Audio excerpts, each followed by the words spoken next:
सरहद में फुरवा के खिलाफ शटर बंद हड़ताल करे एहतजाजी रैली कढी वई। शहर जा समूरा कारोबारी मर्कज़ बंद रहा। शहरनि जो थाने अॻियां धरणो, अमन खपे जा नारा। सरा शहर में ॾींहुं ॾिठे जो दुकानदार खां हथियार बंदनि पारां थियल लखे रुपयनि जी फुरवारे वाक़े खिलाफ शहर में वापारियुनि ऐं शहरियुनि जे सर ते मुकम्मल शटर बंद हड़ताल कई वई। जॾहिं त मुख़्तलिफ़ इलाइक़नि मां रैलियूं कढी प्रेस क्लब खां मेन चौक ताईं मार्च कयो वियो ऐं सरहद थाने अॻियां धरणो पिणु हयो वियो। गुज़िरियल ॾींहुं सरहद जे वापारी अली मोहम्मद मलिक जी दुकान ते हथियार बंद का करे लखे रुपया ऐं कीमती सामान फुर करे फरार थी विया, जंहिं खिलाफ वापारियुनि ऐं शहर में शटर बंद हड़ताल कई।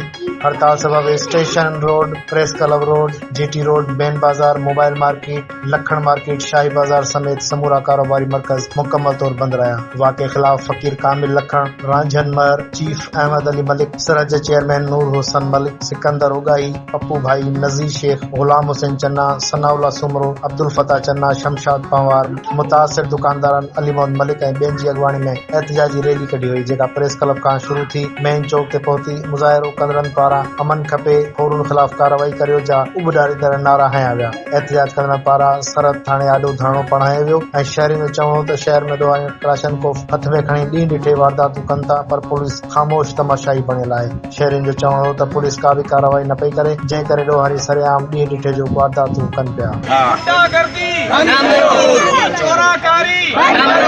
दहशतगर्दी